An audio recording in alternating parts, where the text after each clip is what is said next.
مولا علی شیر خدا نے اپنی زندگی ساری 9 سال کی عمر تھی جب کلمہ پڑھا، 9 سال حضور نے سب گھر والوں کی دعوت پکائی، اور جب سب لوگ آ گئے سارے خاندان والے، تو فرمایا میں اللہ کا نبی ہوں، کون کون میری مدد کرے گا؟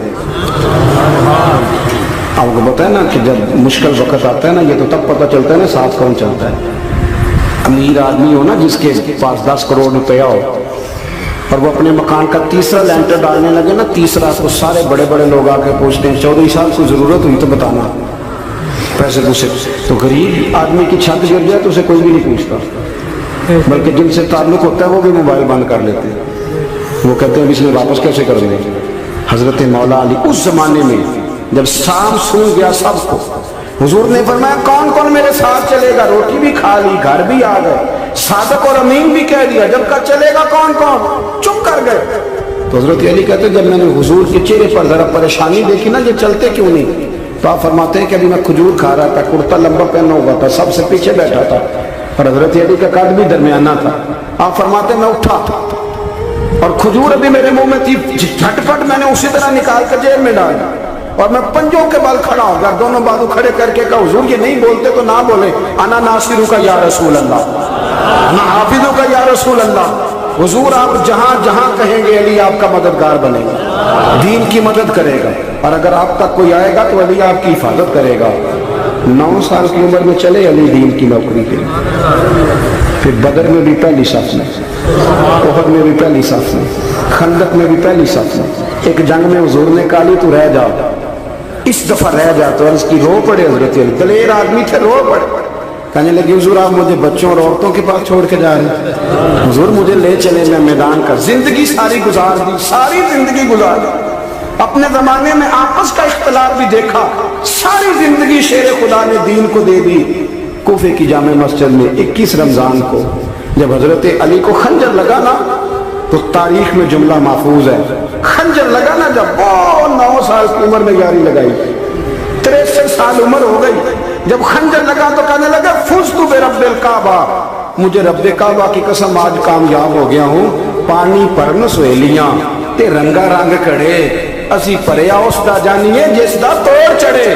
کہا دیکھو بھئی میں آج کامیاب ہو گیا، میں کامیاب ہو گیا، وہ جو میں نے کہا تھا حضور میں ساتھ رہوں گا، تے لے سجنا سا توڑ نبھائی، جان دیتی راہ تیرے دے دیا، ہر چیز دین کو دے دی۔ کون سی پراپرٹی چھوڑ کے گئے پیچھے، کون سا نظام بنا کے گئے؟ امام حسن بھی شہید ہوئے، پتہ ہے آپ کو؟ امام حسن کا بھی دن منانا چاہیے کہ نہیں؟ ان کے یوم وصال سے بھی کچھ جلسہ کر لیا کرو، بڑے ہیں امام حسین سے، جدھر سارا زمانہ چلتا ہے ادھر چل پڑتے ہو۔ حدیث میں جہاں جہاں نام آیا نا، پہلا امام حسن کا ہے، دوسرا امام حسین کا ہے، اور امام حسین کے اپنے جملے ہیں، فرماتے ہیں میرا بھائی نہیں، میرا امام بھی ہے، میرا امام بھی ہے۔ اور آپ فرمایا کرتے تھے میں نے بڑی چیزیں حسن سے سیکھی ہیں، جو میں نے سیکھا ایک بتاؤں اس میں سے؟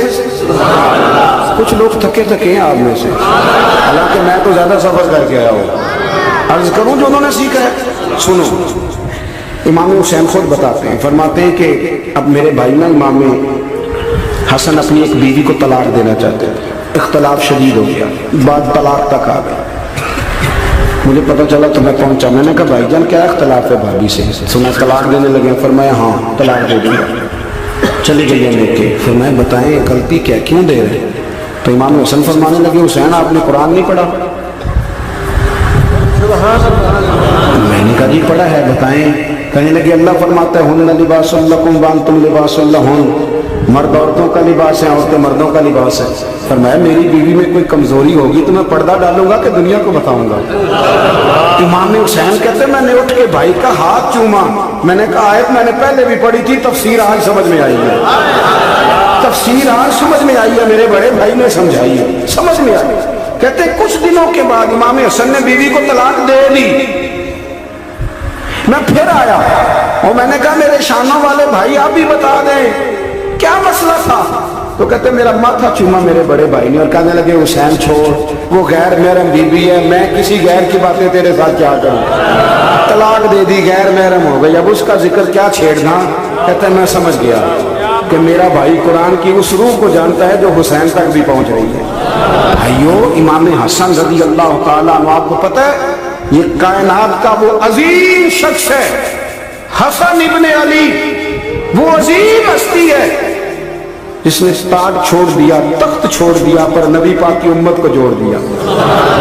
نبی کریم نے ان کو اپنے ساتھ بٹھا کے کہا تھا، صحیح بخاری میں موجود ہے، کہا یہ میرا بیٹا حسن سید ہے، یا مسلمانوں کی دو جماعتیں لڑیں گی تو یہ صلح کرائے گا۔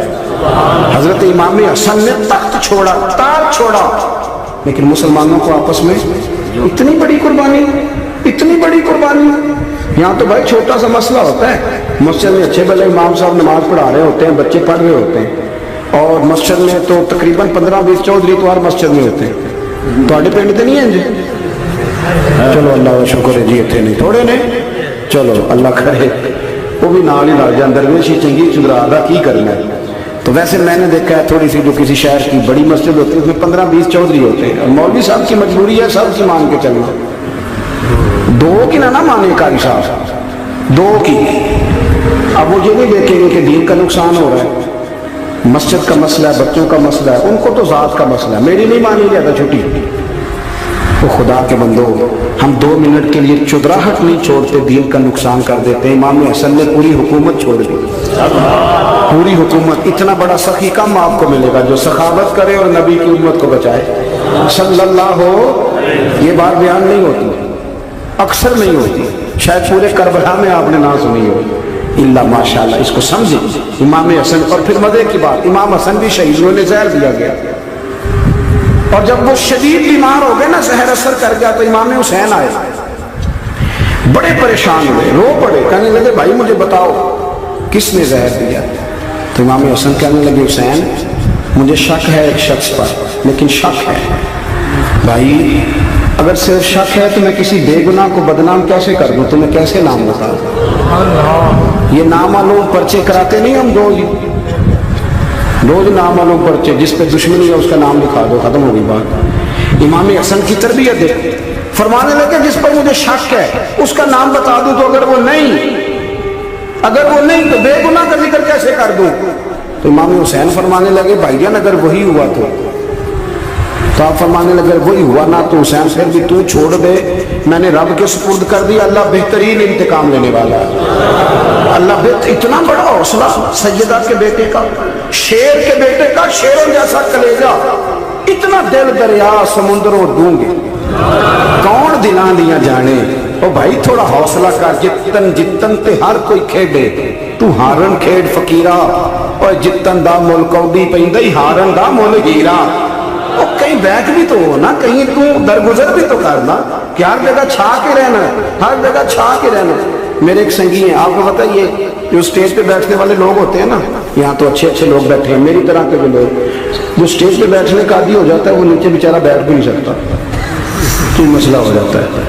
میں اکثر کہتا ہوں کہ کبھی نیچے بیٹھ کے تو دیکھو کیا فرق ہوتا ہے۔ اگر کسی بندے کی کوئی شان ہے تو وہ جو سب سے پیچھے بیٹھا ہے اس کی شان ویسی کی ویسی ہے، کوئی کمی آ جائے گی؟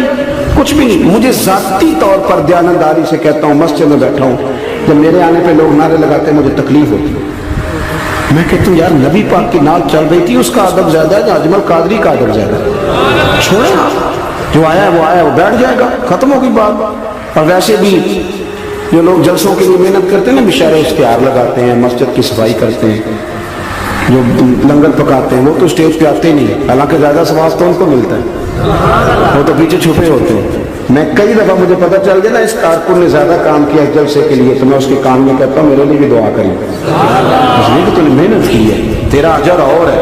ہم تو شام سے آئے بیٹھے اور چھٹی کر گئے۔ بھائی تھوڑا پیچھے بھی دیکھیں، نبی کریم کے پورے خاندان کی قربانی ہے، پورے خاندان۔ دوپہر کو کھانا نہ پکا ہو تو ہمارے بچے موبائل توڑ دیتے ہیں، اور شام کو مرضی کا نہ پکا ہو تو واک آؤٹ کر جاتے ہیں، کہتے ہیں لے آؤ پیسے پھر برگر دے آئے، میری مرضی کا نہیں پکا۔ سیدہ فرماتی ہیں میرے گھر میں مہینہ چولہا نہیں جلا، مہینہ چولہا۔ 3 روزے رکھے سیدہ فاطمہ نے، مولا علی نے، امام حسن نے، امام حسین نے، اور تینوں دن افطار کے وقت فقیر مانگنے آ گیا تو کھانا وہاں دے دیا۔ آپ کا کیا خیال ہے جو بے صبر آدمی ہو وہ کربلا میں جا کے لڑے گا؟ جس کو عادت ہی نہ ہو بچپن سے ٹھہرنے کی وہ لڑے گا؟ جو ذرا سی بات پہ ڈگمگا جاتا وہ لڑے گا؟ اسٹیج پہ نہیں بٹھایا تو لڑ پڑے وہ لڑے گا؟ او خدا کے بندو، بڑا حوصلہ چاہیے، بڑا ضعف چاہیے۔ امام علی مقام کا ایک قد ہے، ان کا ایک وقار ہے، ان کا ایک حسن ہے۔ امام حسین رضی اللہ تعالیٰ عنہ نے 25 حج کیے ہیں مدینے سے مکے پیدل جا کر، دونوں بھائیوں نے ہر روز 10 سپارے قرآن پاک کے امام حسین پڑھتے تھے۔ حضرت عبداللہ ابن زبیر کہتے ہیں میں سیدہ فاطمہ کے بیٹے حسن اور حسین سے جب بھی ملا ہوں دونوں بھائیوں نے روزہ رکھا ہوا ہوتا تھا۔ انہوں نے اپنی زندگی تقوی سے گزاری، پرہیزگاری اور سخاوت۔ سبحان اللہ۔ پتہ ہے سخی مالدار نہیں ہوتا، حضور نے فرمایا بندہ دل کا غنی ہوتا ہے۔ مالدار تو بندہ بنتا ہی تب ہے جب پیسے جمع کرے گا، سخاوت کرنے سے تھوڑی مالدار بنے گا۔ اس لیے درویش کہتے ہیں مالا والے سخی نہیں ہوں گے، سخی نہ کل مال نہیں ہوں گا۔ سنیں بہت بڑی سخاوت کی اپنی زندگی میں، ساری زندگی سخاوت میں گزار، ساری زندگی۔ امام حسن نے بھی، امام حسین نے جو آیا دے دیا، جو آیا دے دیا۔ ہزاروں دینار آتے، ایک دن ایک فقیر مانگنے آ گیا تو امام حسن حسین دونوں تھے، کہنے لگا میں نے سنا بڑے لاجپال ہو، غریب ہو، مہربانی ہو جائے۔ فرمایا بیٹھ جاؤ رزق آنے والا۔ تھوڑی دیر گزری تو 3000 دینار آئے۔ ویسے میرے کو 3 لاکھ روپیہ ہوتے مسیطے کنے دینے چاہیے؟ میں اپنا تو پوچھنا، تو پوچھے ہی نہیں، میں مشورہ پہ لینا۔ 3 لاکھ جو میرے کو ہوتے مسیطے کنے دینے چاہیے؟ تسی ظاہر ان کو دیانتداری والا مشورہ ہی دینا ہے نا، جن کرنا جو ہی دسنا دینا۔ کتنا 1000 ہیں؟ میں کبھی کبھی پیار سے بات سناتا ہوں۔ ایک سنگی میرے پاس آیا، کہنے لگا سب دعا کرو اللہ میں پیسے دے میں ادھر آج دیا گا۔ میں کہ یا اللہ نے 10 کروڑ دے، 9.5 کروڑ تیرے راہ دے چھڑے گا۔ وہ بھی ہسی آئی ہے جی میں تسی ہسے ہو نا، آمین نہیں دعا کی، یا چپ کر گیا یا کوڑن لگ گیا۔ اور میں کہ کرما لیا آمین تے آ تینوں تے 50 لاکھ پھر بھی پیا بچدا سی، لیکن اسی دعاواں بھی 9.5 کروڑ دین لی تیار، ناراض نہ ہونا، دعاواں بھی تیار نہیں، مزاج ہی نہیں، طبیعت ہی نہیں۔ سیدہ فاطمہ الزہرا کے پاس 40 اونٹ کھڑے تھے۔ ایک بی بی آئی، وہ کہنے لگی اماں جی یہ جو اونٹ کھڑے ہیں یہ میرے ہیں، اب بتائیں میں اللہ کے راستے میں دوں تو کتنے دوں؟ سیدہ فاطمہ کہنے لگی 1 بکری دے دے۔ تو کہنے لگی حضور اگر آپ کے پاس 40 ہوتے تو آپ کتنے دیتی؟ سیدہ فرمانے لگی میں سارے کے سارے دے دیتی۔ تیرے لیے مسئلہ اور ہے، میرے لیے فتویٰ اور ہے، سارے دے دے۔ 3000 دینار آئے امام حسن اور حسین کے پاس۔ فقیر بیٹھا ہے، فقیر کہتا ہے میرے دل میں خیال تھا کہ 5-10 دے دیں تو میری موت بن جائے گی، پر مجھے نہیں پتا تھا کہ اتنے سخی گھرانے کے پاس آئے۔ 5-10 دے دیں تو موت بن گئی۔ کہتے ہیں امام حسن نے 3000 دینار میری ہتھیلی پہ رکھے اور میرا ماتھا چوم کے کہنے لگے یار میرا تو خیال تھا کہ تیرے انتظار پر تجھے کچھ ملے گا، پر یہ رکھ لے، مجھے پتا ہوتا کہ تجھے اتنا ملنا ہے تو میں تجھے انتظار نہ کراتا۔